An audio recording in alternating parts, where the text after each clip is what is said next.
I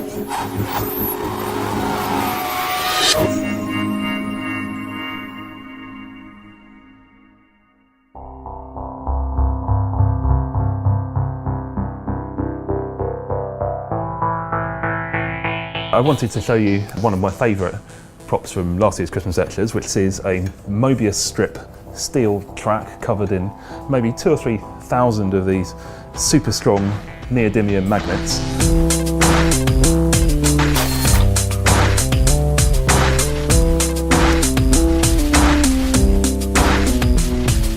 So what I want to show you is how this track is going to interact with one of these.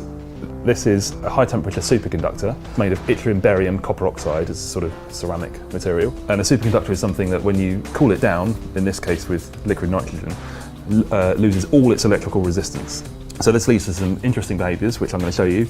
And to do that, I'm going to need to hang this thing from the ceiling, which I'll do now.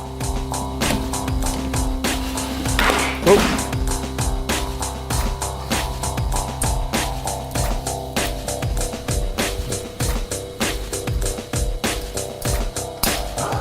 So we have one suspended, super strong, neodymium magnetic Mobius strip track.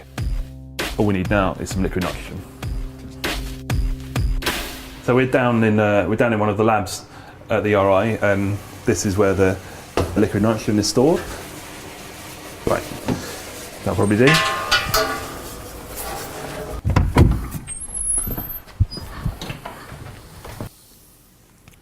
Superconductor is now cooling down, which will take a minute or so.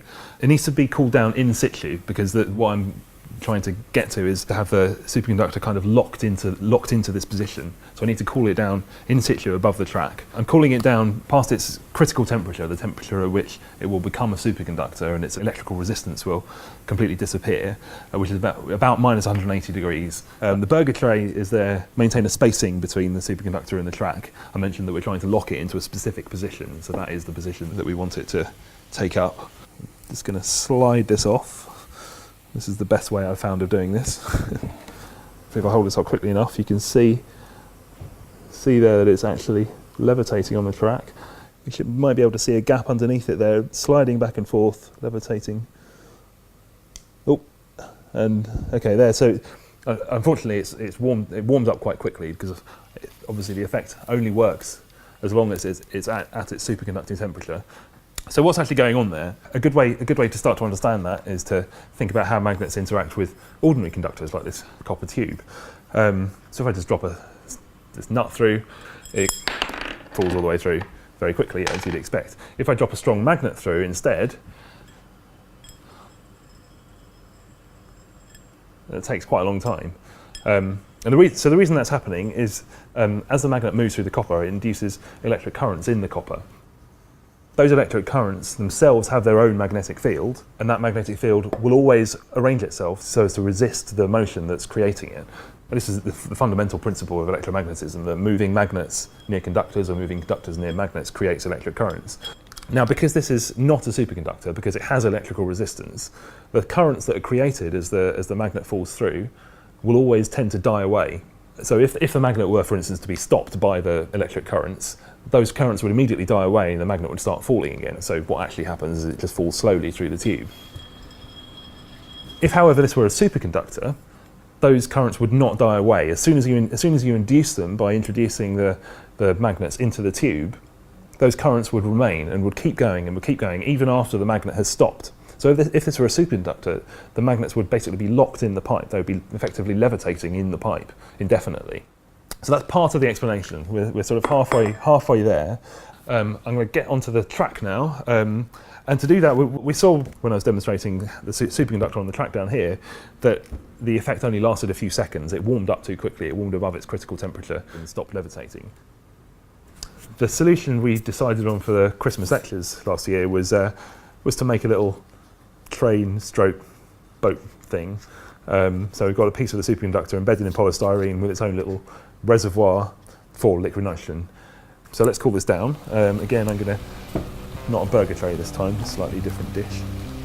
Carefully pick it up, and I think, so now I can send it around, come all the way back, go back on top.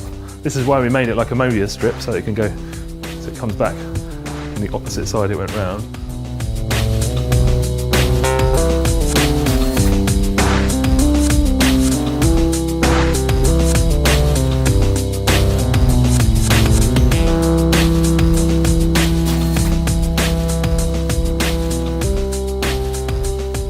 So if I just stop it there, so it's kind of locked into position. So it's not just repelling the magnets and hovering.